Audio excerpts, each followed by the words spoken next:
आपका हृदय से स्वागत है। ध्यानाभ्यास के लिए कृपया अपने नेत्रों को बंद कर लीजिए। अपना मुख अपनी ओर रखिए। आपको आप ही सुख का कारण है। अपना अमूर्त शरीर ही सुख स्वभावी होने से सुख का कारण है। अकेला ही सुखी है। किसी और की ओर नहीं देखना है, किसी और की आवश्यकता बिल्कुल नहीं है और सुख में भंग रूप ही है। अपने विस्तार को लक्ष्य में लीजिए। यही आप हैं, यही आपका द्रव्य है, आपकी वस्तु है, आपका पदार्थ है जो उत्तम है। सुख स्वभावी होने से दिव्य है, देव है, परमात्मा है, परम ब्रह्म परमेश्वर है।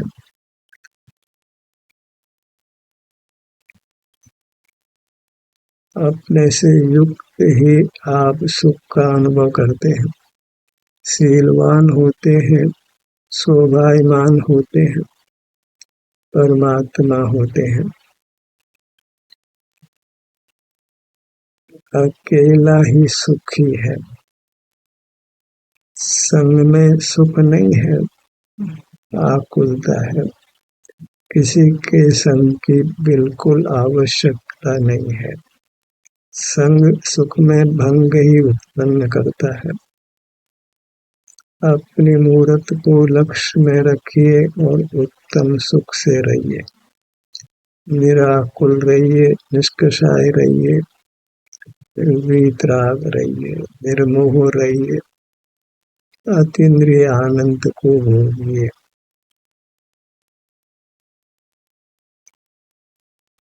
जब आप अपना अनुभव करते हैं तो जगत से रिक्त होते हैं।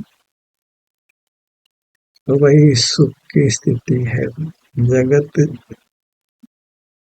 के परिचय में नहीं रहना है।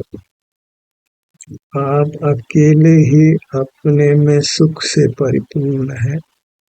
अनुपम सुखधारी है, अद्भुत सुखधारी है, अतीन्द्रिय सुखधारी है।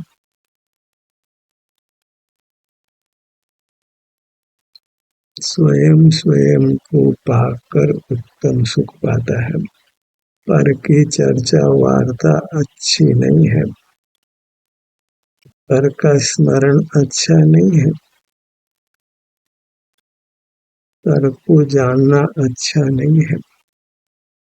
मैं पर को जानता हूँ, यही कलंक है।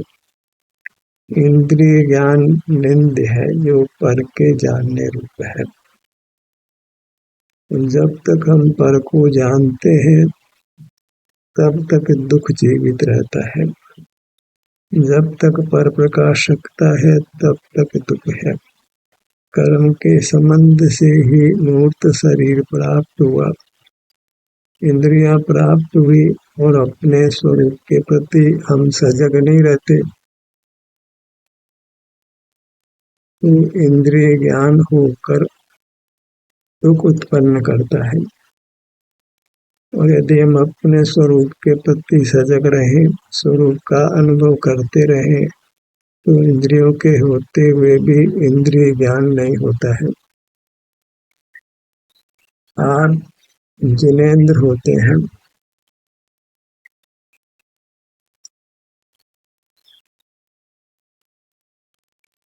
और जिनेंद्र से उत्तम पद कोई नहीं है। लोक के सर्वश्रेष्ठ पदार्थ प्रगट आप होते हैं। फिर शाश्वत स्वाधीनता से सुख को ही भोगते हैं।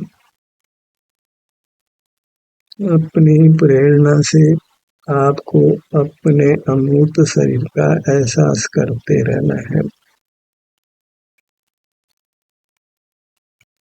आपको वर्तमान ही उपलब्ध रहता है।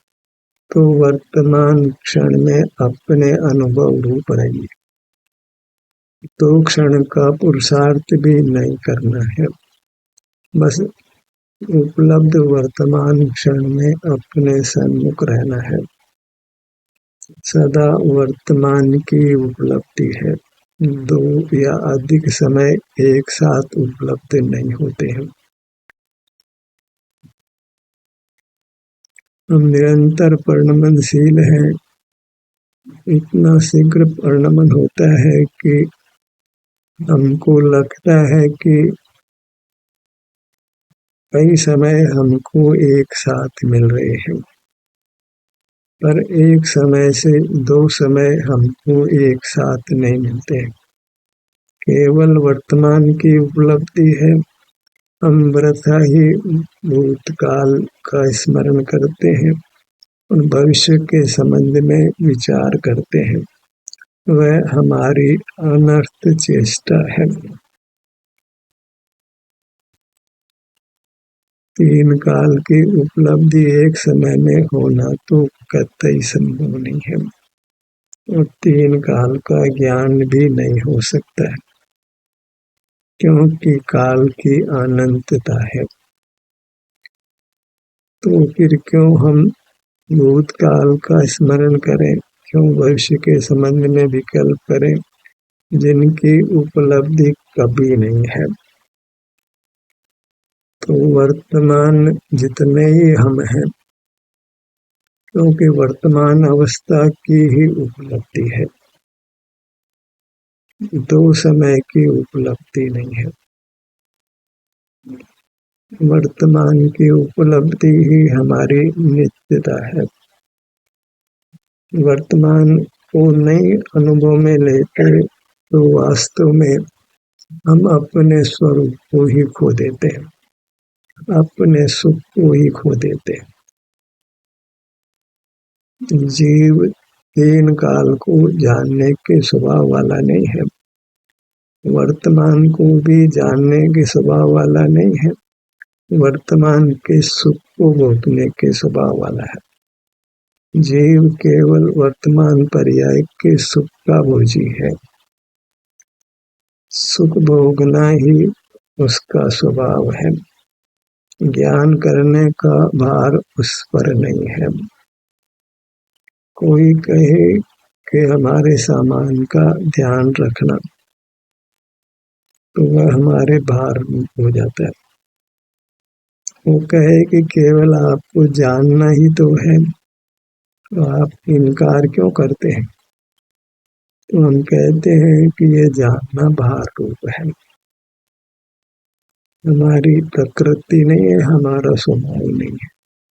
हमने ही अनादि मोह से जानने को अपना स्वभाव मान लिया है।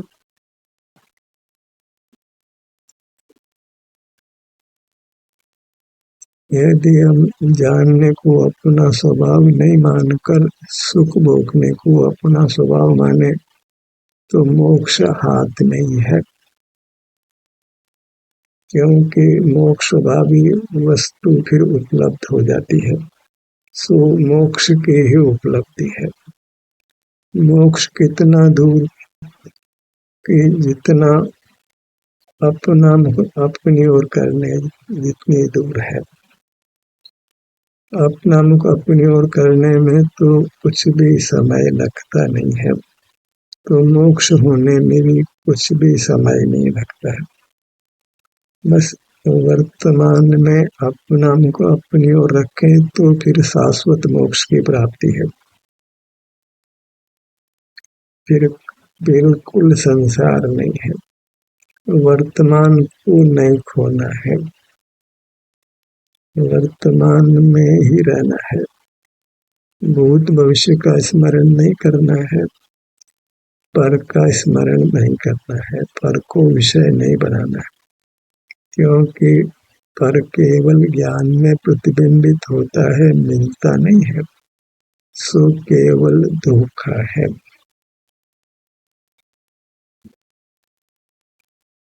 उससे जीव ने धोखा ही खाया है। शेर कुएं में झांकता है तो पानी में उसका प्रतिबिंब पड़ता है। उस प्रतिबिंब को ही शेर मानकर वह उसको मारने के लिए पानी में छलांग लगा देता है और प्राणांत को प्राप्त होता है।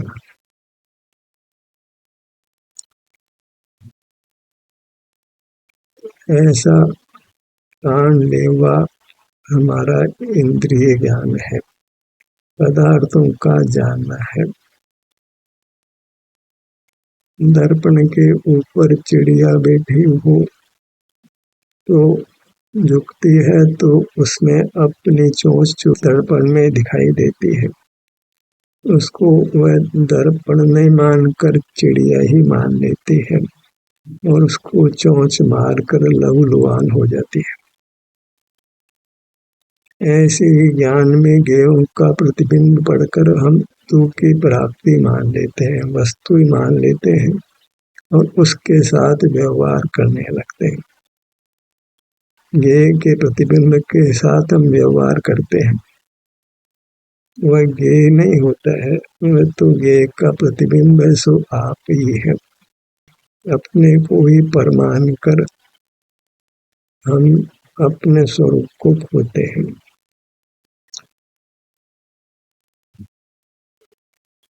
ज्ञान में तो भ्रम ही भ्रम रहता है, इतना विशेष है कि अनुभव से एक समझ सच्ची पैदा होती है। वह पदार्थों के जानने रूप नहीं है, वह एक समझ है। वह क्या समझ है कि सुख मेरा ही स्वरूप है। और फिर हम अपना अनुभव ही करने लगते हैं, फिर बार बार उस समझ को नहीं करना पड़ता है। एक बार अनुभव से समझ उत्पन्न हुई कि सुख मेरा ही स्वरूप है, अपने सन्मुख होने से ही सुख होता है, जगत के सन्मुख होने से ही दुख होता है, तो फिर वह अपना ही अनुभव करता हुआ रहता है। उस समझ को भी घोखता नहीं है, उसको दोहराने की आवश्यकता भी नहीं पड़ती है। यदि वह अपने अनुभव रूप ही रहे तो परमात्मा पद को ही पाता है। समझ एक बार अनुभव से सही हो जाए और उसमें हम दृढ़ हो जाए तो फिर मुक्ति में देर नहीं लगती है। अपना एहसास करते हुए आपको सुनना है, अन्यथा सुनने का दुष्फल ही है। ये संभव भी है कि हम अपना ध्यान अपनी ओर लाते रहे और उपयोग इतना जल्दी पलटता है कि आप सुन भी लेते हैं और अपना एहसास भी करते हैं। इतना शीघ्र उपयोग पलटता है कि हमको ऐसा लगता है कि यह संभव ही नहीं है कि सुनना भी हो जाए और अपना अनुभव भी हो जाए, पर यह संभव है क्योंकि इतना शीघ्र उपयोग पलटता है कि हमको ऐसा लगता है कि मानो सुनना और अनुभव करना एक साथ होता हो, पर नहीं होता है। फिर भी हम दोनों को साध सकते हैं। अभी कमजोर अवस्था है, अनुभव में नहीं रह पाते हैं, तो सुन लेते हैं फिर अनुभव कर लेते हैं, सुन लेते हैं और फिर अनुभव कर लेते हैं। ऐसे ही हमको फिर अपना अनुभव करना है।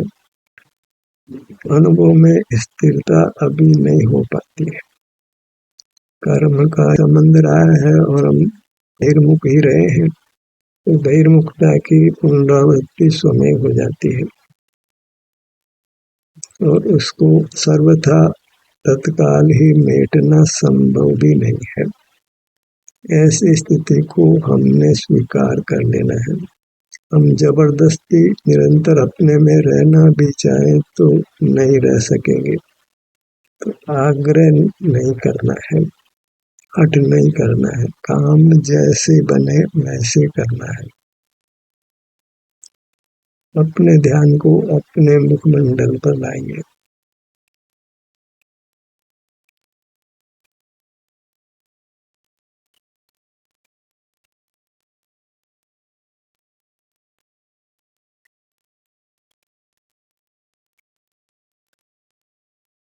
थोड़े शब्दों का ही प्रयोग करना है, क्योंकि शब्दों के प्रयोग में हम ज्ञान में होते हैं। शब्दों के माध्यम से ज्ञान की प्रवृत्ति होती है, तो शब्दों का न्यूनतम प्रयोग करना है और निर्विकल्प अनुभव करना है। क्यों स्वानुभव शब्द रूप नहीं होता है, अंक रूप भी नहीं होता है। स्वास्थ्य का भोगना ही स्वानुभव है। वहाँ कोई शब्दों का काम नहीं, अंकों का काम नहीं, कोई विकल्प का विचार का काम नहीं, कोई काय चेष्टा भी नहीं, कुछ बोलना भी नहीं। श्वास लेना और छोड़ना भी नहीं।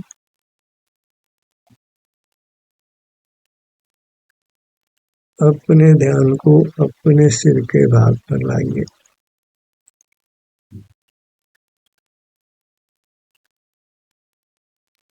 जैसे ज्ञान करना हमारी प्रकृति हो गई है, बस अब स्वानुभव को अपनी प्रकृति बना लेना है, अपना स्वभाव बना लेना है।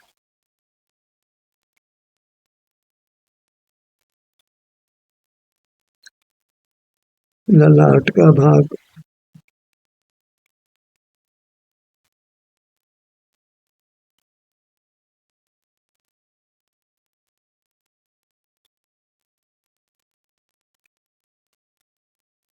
अभी अनुभव का अभ्यास करते हुए भी फिर विकल्प हो जाता है, तो उस पर विजय पाने के लिए हमें भी फिर अंतर्मुख हो जाना है, और इसमें फिर हमारी ही विजय होनी है। हमें बहिर्मुखता को पराजित करना है,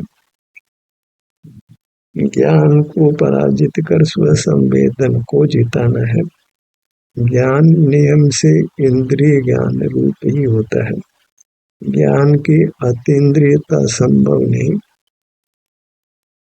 ज्ञान में इंद्रिय सुख होता है, अतीन्द्रिय सुख नहीं होता है। अतीन्द्रिय सुख ज्ञान के निरोध से होता है, और अतीन्द्रिय सुख ही स्वाधीन सुख है, वास्तविक सुख है। भोगों के भाग पर आइए।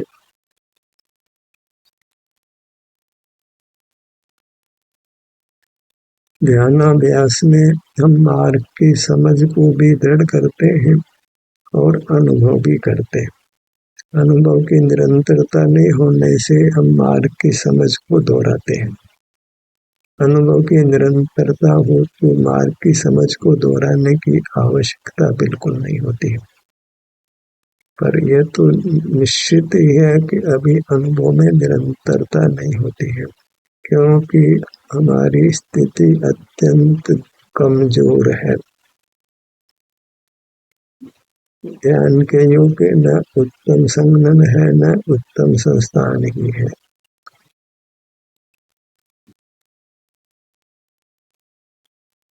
इसलिए हठाग्रह भी नहीं करना है।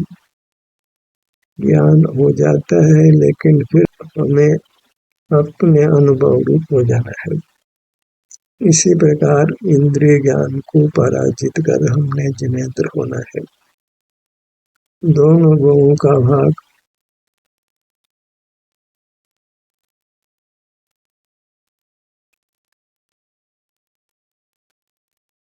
दुख धीरे धीरे ही मिटना है। सुख बढ़ते बढ़ते ही पूर्ण सुख होता है, इसलिए हमें धैर्य रखना है। ध्रुव मध्य पर आइए। जितनी कमी है उसको भी स्वीकार करना है, और जितनी उपलब्धि है उसका सुख हमको भोगना है। दोनों भुवों का मध्य भाग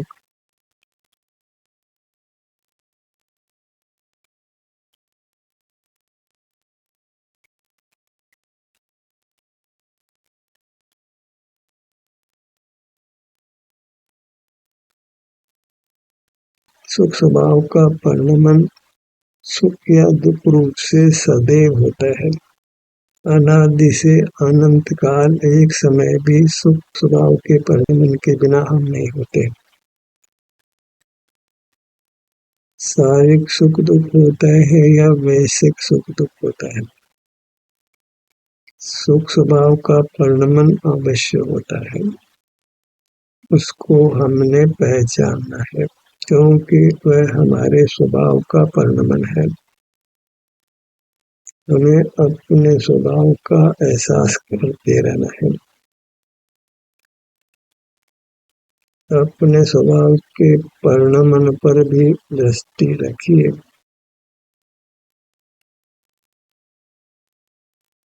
अर्थात जब अनुभव नहीं कर पाते हैं तो विचार करना है कि वृत्ति किधर जाती है, हम कितना भीतर रहते हैं और कितना बाहर रहते हैं। और फिर बाहर के काल को कम करने के लिए और समाप्त करने के लिए हमने कमर कस लेना है। गौणता से अंतर्मुख रहना है और फिर सर्वथा अंतर्मुख हो जाना है। नेत्रों के भाग पर आइए।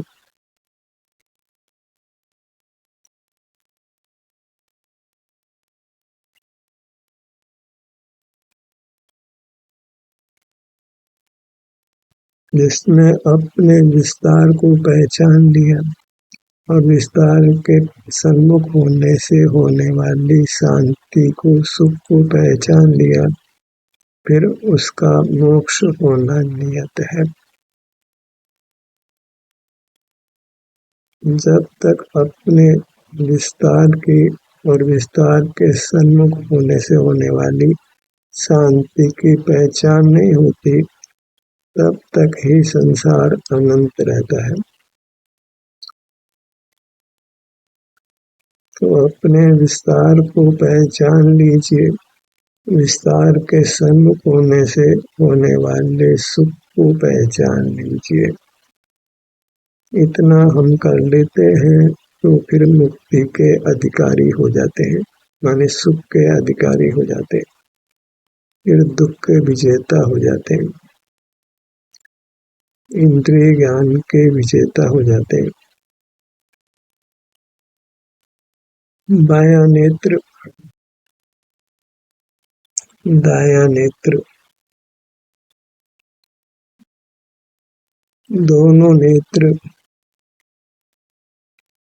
बाएं नेत्र से दाएं नेत्र तक का भाग, कानों के भाग पर आइए।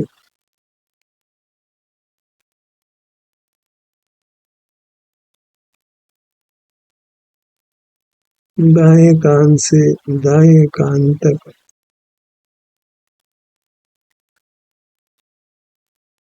इस प्रकार स्वानुभव के मार्ग के संबंध में कोई भी शंका हो तो परस्पर चर्चा वार्ता करना योग्य है। इस मामले में अनिश्चयात्मक स्थिति में रहना अच्छा नहीं है। बायां कान, दायां कान,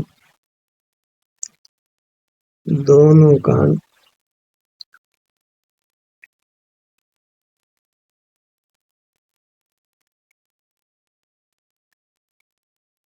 कोई इस मार्ग पर नहीं चलता हो तो हमें तो उधर देखना ही नहीं है, अकेले इस स्वानुभव रूप मार्ग पर चलते रहना है।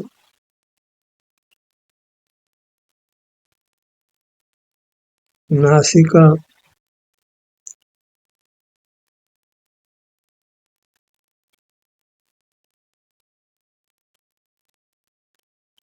बायां नथुना, दायां नथुना।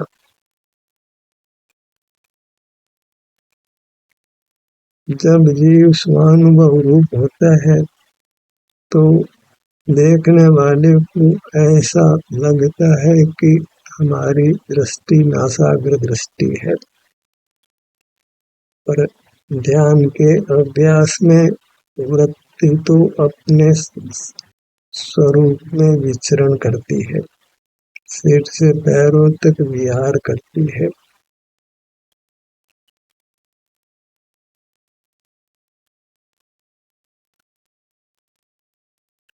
इस प्रकार हमें अपने शेष भागों को भी बारंबार अनुभव में लेना है, अपने ही उत्तम सुख को भोग कर संतुष्ट रहना है।